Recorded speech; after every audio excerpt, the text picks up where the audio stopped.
Al Tablero con Fray Nelson. Hace unos años, en un salón de clase, me preguntaba un estudiante: Padre, ¿usted cómo resuelve el conflicto entre la razón y la fe? Y a mí lo que se me ocurrió responderle es: primero explícame cuál es el conflicto.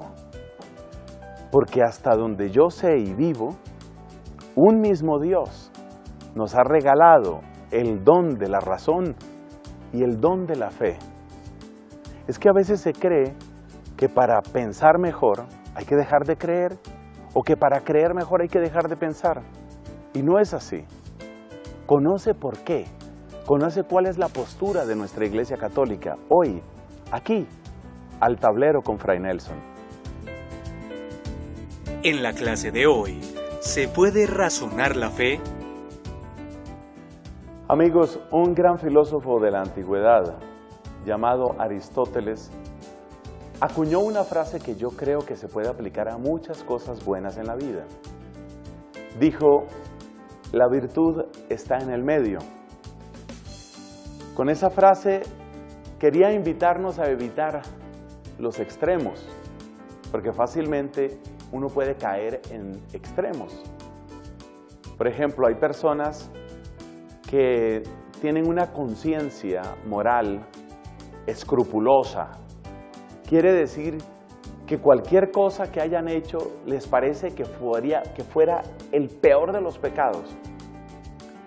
Y una persona así, por supuesto, sufre muchísimo porque ve un pecado gravísimo en todo. ¿Será que me distraje demasiado en la oración? Esa oración no sirve para nada. Me fui a confesar, pero tal vez se me olvidó que a veces yo tengo distracciones y que cuando yo era niño yo boté un papelito a la calle, entonces esa confesión no vale para nada. Es una persona que sufre muchísimo. La persona escrupulosa es casi una enfermedad, se puede decir, dentro de nuestro organismo moral. Pero el otro extremo es el de la persona que no le ve problema a nada, no le ve ningún problema, nada le duele, nada le preocupa, nada le parece grave. Se están matando diariamente miles de niños y de niñas, para que no me vengan con el cuento de los derechos reproductivos de la mujer. Pues miles de mujeres son asesinadas antes de nacer. Y hay gente que no le ve problema a eso. Le parece que ese es simplemente pues un daño colateral del sistema de vida que tenemos en Occidente y con eso basta. Aunque no es solo Occidente. Entonces fíjate, esto es solo por dar un ejemplo de lo que son los extremos. Hay personas a las que todo les parece gravísimo y hay personas que no le ven problema a nada y nada les parece que esté realmente malo. Son dos extremos. Aristóteles dice: hay que buscar el sano equilibrio. Y es propio precisamente de la virtud de la prudencia, es propio de la sabiduría el encontrar ese punto justo. De manera que refiriéndonos a esto, de lo que es grave y de lo que no es grave, uno no caiga en ninguno de los dos extremos. Vamos a aplicar ese mismo criterio a otras dos palabras. Y yo creo que es bueno ponerlas en nuestro tablero. Hay un extremo que lo podemos llamar el fideísmo, y hay otro extremo que lo vamos a llamar el racionalismo.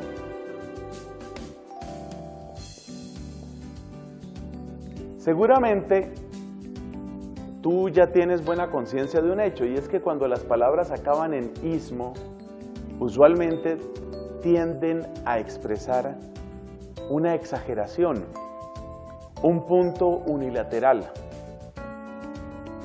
¿Qué es el fideísmo? El fideísmo es la actitud y la manera de pensar de aquellos que creen que cuando uno tiene fe, uno no tiene que hacer ninguna pregunta.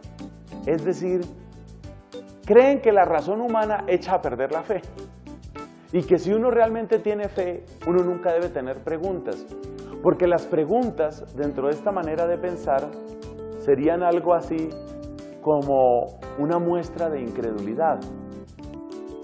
Ese es el fideísmo. Para el fideísmo no se debe razonar, no se debe pensar nada de lo que es la fe. La fe sería algo así como un paquete que uno lo recibe y no tiene que abrirlo, sino simplemente que conservarlo, y así como lo recibió, así lo tiene que vivir, y la razón no tiene ningún papel en eso que uno cree. Ese es el fideísmo. El fideísmo es una cosa muy peligrosa porque la persona que no utiliza su inteligencia y que no utiliza su razón, fácilmente puede caer en un problema gravísimo que se llama la credulidad. Nosotros somos invitados por el Señor Jesucristo y somos invitados por los apóstoles a ser creyentes, no a ser crédulos.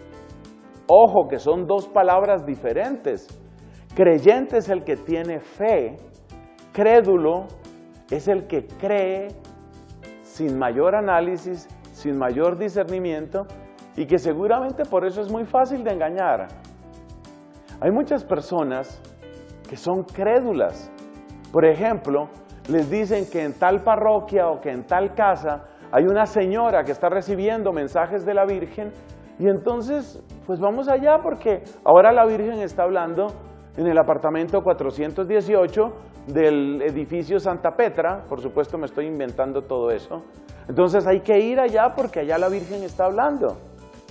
Yo no niego que como sucedió en Fátima o como sucedió en Lourdes, efectivamente la Virgen María puede escoger dentro de los planes de la providencia de Dios a una persona como una especie de aliada para dar un mensaje al mundo. Yo sé que eso puede suceder, pero no debemos ser crédulos. No debemos ser crédulos. A ver, hay unas señales, hay unos discernimientos, hay unos puntos ahí muy importantes que hay que revisar. Y seguramente no debo revisarlos yo solo, sino que hay que ver cuál es la opinión de la iglesia. Entonces fíjate que la persona fideísta, la persona que está en el fideísmo, muy fácilmente va a caer en la credulidad, porque como no quiere razonar, porque como considera que razonar es ofender el misterio, acuérdate que hablábamos de misterio en nuestra sesión anterior, entonces esta persona considera que razonar es destruir, es ofender, es profanar el misterio. Entonces la persona no quiere razonar, pero la persona que no quiere razonar cae en la credulidad. Y la persona que cae en la credulidad termina ofendiendo a Dios. Porque resulta que si yo estoy buscando la presencia de Dios donde Él no está y donde Él de hecho no ha dicho que quiere estar, entonces resulto ofendiendo al Señor. La credulidad, distinto de ser creyente, la fe es una cosa, la credulidad es otra cosa. Entonces la credulidad es muy peligrosa porque entonces la persona que encuentra que hay unas hierbas por allá del indio amazónico, entonces me voy para el indio amazónico y me voy a las hierbas, o me voy a la señora que tiene mensajes, o me voy al grupo protestante porque allá hay muchísimos milagros. Todo eso está muy de la mano de la superstición. Y está muy de la mano de este problema, el fideísmo, ese pretender que cuando yo tengo que creer, debo dejar de pensar, debo dejar de razonar. Ojo con el fideísmo, es un grave peligro. Pero hay otro peligro que no es menor y es el peligro del racionalismo. Podemos decir que el racionalismo es algo así como una inflamación de la capacidad que Dios nos dio de pensar. El racionalista es el que cree que únicamente puede admitir aquello que entiende, aquello que comprende, aquello que está al alcance de su mente, aquello que puede verificar. Por supuesto, un racionalista, por ejemplo, no puede admitir el misterio eucarístico, porque resulta que nuestra fe católica enseña que Cristo está real y verdaderamente presente en el pan eucarístico. Y el racionalista diría, demuéstrenmelo, a ver, ¿qué es lo que le va a hacer usted a esa hostia para demostrarme que sí es Jesús? Y aún habiendo milagros eucarísticos, que los hay, bendito sea Dios, los racionalistas no terminan de convencerse, porque quieren poner todas las condiciones a partir de lo que su mente produce. Yo diría que los racionalistas se asemejan bastante a aquella gente que en el Evangelio le decía a Cristo, después de tantos milagros, después de tantos exorcismos y después de ese dulce torrente de sabiduría que salía de su boca, había gente que le decía a Cristo, oye, ¿sabes qué? Sí, hemos visto muchas cosas, pero a ver, danos una señal en el cielo. O sea, ¿ellos qué pretendían? Como que Cristo les dijera de pronto, bueno, ahora miren hacia el cielo y ahora voy a escribir mi nombre, Yeshua. ¿Ya vieron mi nombre escrito allá en el cielo? ¿Ya se dieron cuenta que sí soy yo? El racionalista, en el fondo, lo que quiere es controlar dentro de los límites estrechos de su pensamiento. Y los llamo límites estrechos no porque no sean personas inteligentes, seguramente son personas muy inteligentes. Pero el problema es que esta vida humana, incluso este planeta y esto que es conocido en el mundo visible, supera cualquier mente. Nuestra mente es muy pequeña para incluso las cosas de esta tierra. Decía Jesús a Nicodemo, si no entendéis cuando os hablo de las cosas de la tierra, ¿cómo entenderéis cuando os hable de las cosas del cielo? Y yo creo que eso se cumple aquí. Cualquiera de nosotros se da cuenta que si yo voy a profundizar en los misterios de los océanos, en los misterios de la vida, la geología, la cosmología, la historia, el derecho, la filosofía. Mira, uno puede gastar la vida entera estudiando cualquiera de esos campos y a duras penas logrará especializarse en una pequeña ramita que es parte de otra rama, que es parte de otra rama, que es parte... Porque es muchísimo lo que hay para saber. Entonces, frente a todo lo que hay que saber, nuestra mente es demasiado estrecha. Date cuenta lo absurda que es la posición racionalista. La persona racionalista, en el fondo, lo que quiere es como ponerle condiciones a Dios y como decir, cuando tú entres aquí por esta estrechísima rendija, porque en el fondo eso es la mente humana, una estrechísima rendija, y se nota, repito, por todo lo que uno tendría que saber, si quisiera saber toda la matemática, toda la biología, todo el derecho, toda la historia, toda la filología. Eso no cabe en ninguna cabeza. Entonces démonos cuenta lo que significa, démonos cuenta lo que quiere decir esto. Esto quiere decir que la persona racionalista se está perdiendo dramáticamente de la capacidad de aceptar a Dios. No al fideísmo, no al racionalismo, sí a la fe, sí a la razón, sí a la razón, sí se puede preguntar. Acuérdate que la santa entre los santos, nuestra bendita Señora, la Virgen María, cuando llega el momento de la encarnación hace una pregunta, ¿cómo será eso? Puesto que no conozco varón. Es una muchachita, es una jovencita, probablemente tenía, qué sé yo, 14, 15 años. No tenemos el dato exacto, pero era casi una niña, según nuestros estándares. Y esta casi una niña hace una pregunta, ¿cómo será eso? No, no es pecado preguntar. El pecado es la arrogancia, el pecado no es la pregunta. El pecado es la incredulidad, el pecado no es la pregunta.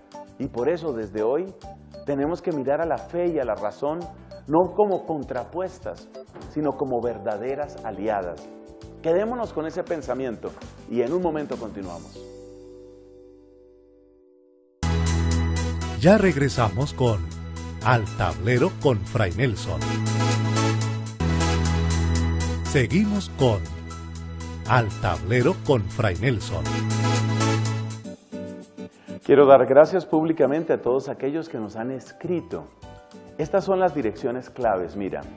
Al Tablero con Fray Nelson, así todo seguido que es el nombre de este programa, al tablero con Fray Nelson, @cristovision.org. Esa es la dirección a donde puedes enviar tus preguntas, tus sugerencias, tus voces críticas y también tus voces de apoyo. Advertencia, las consultas personales de tipo vocacional, de tipo espiritual, de tipo familiar o de pareja, lamentablemente no las podemos abordar en ese correo. Ese tipo de consultas personales no son para ese correo. Al tablero con Fray Nelson, @cristovision.org, para todo lo que tiene que ver con los temas de este programa. Y luego, si quieres recibir evangelización católica todos los días en tu buzón, tenemos esta otra dirección, amigos@fraynelson.com. Siempre bienvenidos.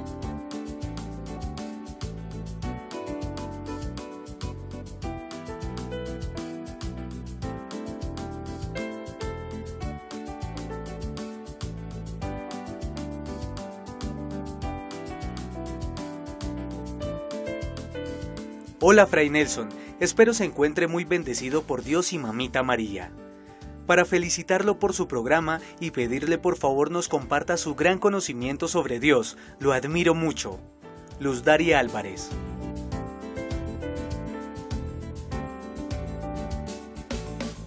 Cordial saludo. Fray Nelson, sigo a menudo sus programas y en verdad lo felicito porque a través de sus charlas tan claras nos enseña sobre lo que es ser un verdadero cristiano católico. Me encantaría poder recibir evangelización a través de este medio acerca de temas de familia, ya que soy madre de 4 hijos varones y me preocupo porque conozcan a Dios dentro de la Iglesia Católica y no se dejen envolver por todo lo que el mundo presenta hoy en día. Muchas gracias, Dios lo bendiga.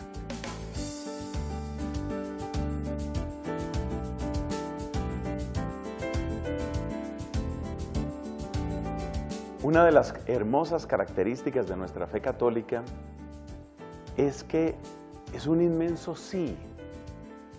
Por supuesto que es un sí a Dios. Y en este sentido es un sí a la fe. Pero atención, también es un sí a la razón. El que quiere quedarse con la fe y quiere cancelar la razón, comete un error. Y ese error se llama fideísmo y lleva a muchísimas equivocaciones y lleva a una actitud fanática y lleva incluso a la superstición y la idolatría. No al fideísmo, sí a la fe. El que quiere quedarse únicamente con la razón, entonces cae en el racionalismo. Pretende que lo que no quepa en su mente no puede existir, no tiene derecho a existir o no se puede aceptar. Esa posición que es contradictoria y que es absurda en sí misma, es la que encontramos en los racionalistas. Nuestra fe católica, la propuesta católica, evita esos dos extremos, el fideísmo y el racionalismo. Nosotros le decimos sí a la fe y le decimos sí a la razón. Y de esa manera, como decíamos en nuestro anterior programa, con los pies descalzos, nos ponemos en movimiento. Descálzate, pero acércate. Con la humildad, con la capacidad de escucha, con el anhelo ferviente de encontrar y servir a la verdad, con una actitud de agradecimiento y de oración, así es como se practica, así es como se vive la santa fe católica.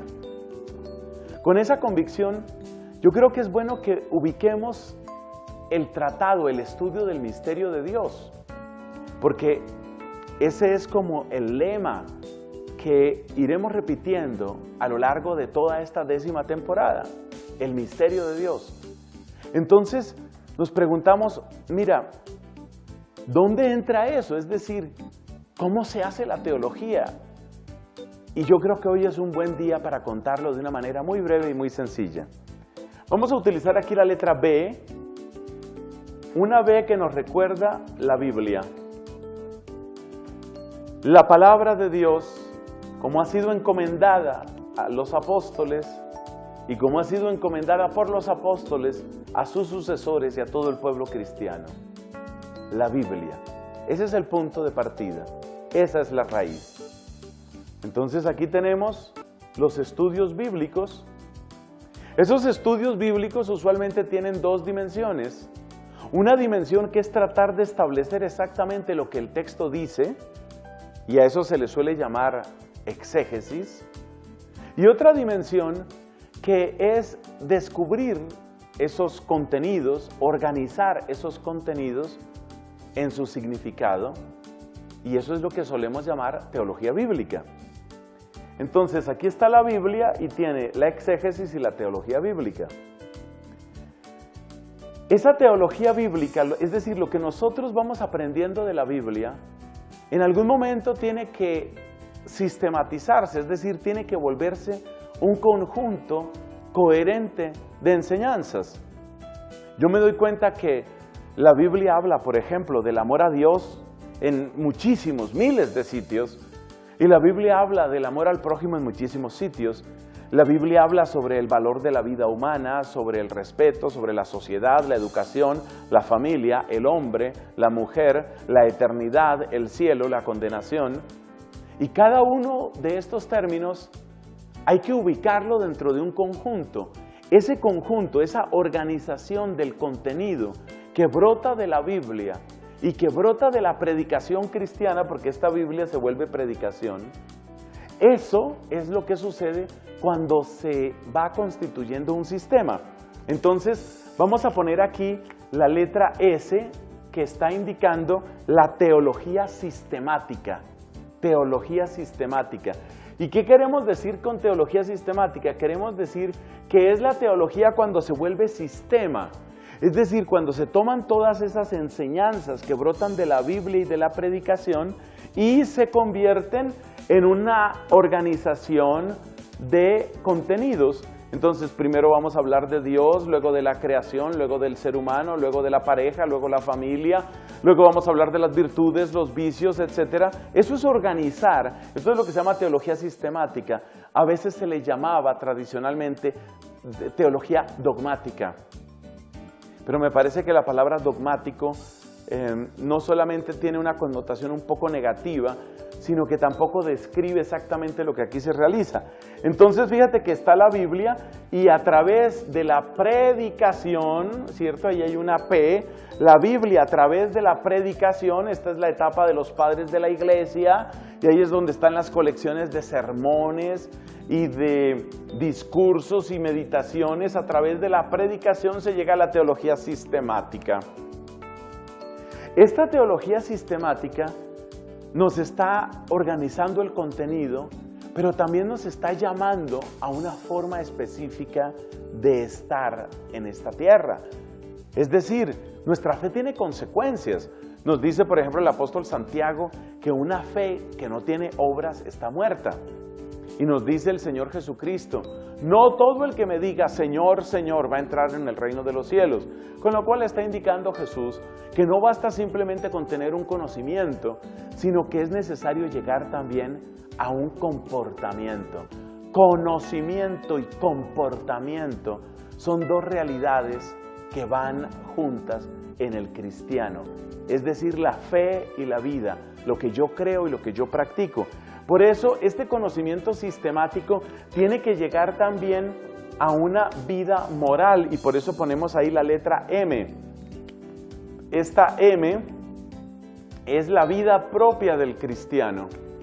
Y en esta vida moral, pues hay varias dimensiones que tienen que realizarse. Por ejemplo, hay una dimensión de la vida moral que se expresa en la espiritualidad. Hay una dimensión de la vida moral que se expresa en la defensa de la vida misma, es decir, lo que podríamos llamar una moral fundamental. Y hay una dimensión de la vida moral que tiene que ver con las virtudes y los vicios. Son aspectos distintos de la vida moral y todavía hay otros, moral fundamental y morales especiales. Entonces me doy cuenta que esta vida moral tiene estas dimensiones. Y luego me doy cuenta también que hay una parte que es litúrgica, porque resulta que la fe no se transmite únicamente como frases que llegan a nosotros. La fe ha llegado a nosotros como una corriente de vida. Entonces, así como hay una parte moral, yo tengo que tener en cuenta también una parte celebrativa. Y entonces aquí aparecen la liturgia y aparecen también los sacramentos. La liturgia y los sacramentos. Podemos decir que este recorrido que va de la Biblia, la predicación, la teología sistemática, la moral, la liturgia y los sacramentos, es como la línea principal. Esta es la autopista principal del conocimiento teológico. Y obviamente el que tiene esta fe no se va a quedar únicamente con ella, sino que tiene que pensar en la evangelización. Otros lo llaman la vida pastoral, es decir, el que llega a conocer la buena noticia no va a quedarse únicamente con ese talento enterrado. Entonces hay que llegar a la evangelización. Esto es un poco Este es un modo de describir la secuencia que constituye como la columna vertebral dentro del conocimiento de la fe en nuestra Iglesia Católica. Fíjate, Biblia, teología sistemática, teología moral, liturgia y sacramentos, evangelización, o sea, vida pastoral. Podemos decir que esta es la línea fundamental. Pero ya te diste cuenta que aparecen en la parte moral, en la parte de nuestro comportamiento, hay una moral fundamental, por eso está esta F, y nos damos cuenta que hay una espiritualidad y que hay un estudio de virtudes y vicios. Quiere decir que también la vida moral hay que complementarla.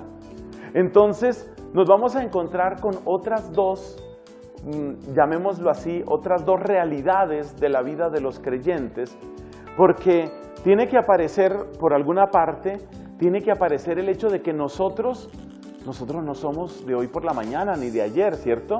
Nosotros tenemos una historia y en esa historia que es parte de la vida moral, pero que es parte también de la elaboración del contenido, en esa historia nosotros estamos aprendiendo a ser cristianos y nos damos cuenta que también hay una realidad que se llama el derecho, porque la Iglesia a lo largo de los siglos ha ido aprendiendo qué es específicamente el modo de vida cristiano.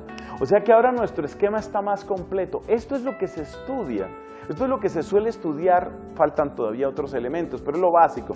Esto es lo que se estudia en una facultad de teología, esto es lo que se estudia en un seminario mayor. Así se preparan los sacerdotes. Mira, Biblia, predicación, o sea, patrística, padres de la Iglesia, teología sistemática, teología moral. Dentro de la teología moral, teología fundamental, espiritualidad, virtudes y vicios, en fin, valores, todo aquello.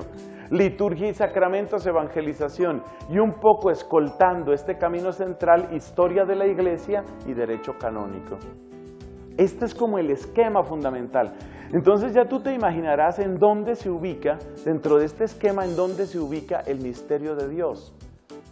Teniendo en cuenta que la fe no anula la razón y que la razón no anula la fe, en este punto, como parte de la teología sistemática, vamos a encontrar que el estudio del Espíritu Santo se llama neumatología, el estudio de Cristo se llama cristología, el estudio de nuestra salvación en Cristo se llama soteriología, el estudio del ser humano a la luz de Dios se llama antropología teológica, el estudio de Dios en sí mismo se llama teología, es parte de la teología sistemática y se llama misterio de Dios. Esta es como la base, esta es como la introducción para todo lo que queremos desarrollar en esta 10ª temporada. Porque nos gusta Dios, porque lo amamos, porque nos sabemos amados por Él y porque creemos que nuestros católicos se merecen formación de la más alta calidad. Que Dios nos bendiga y hasta la próxima, con su bendición y con su gracia.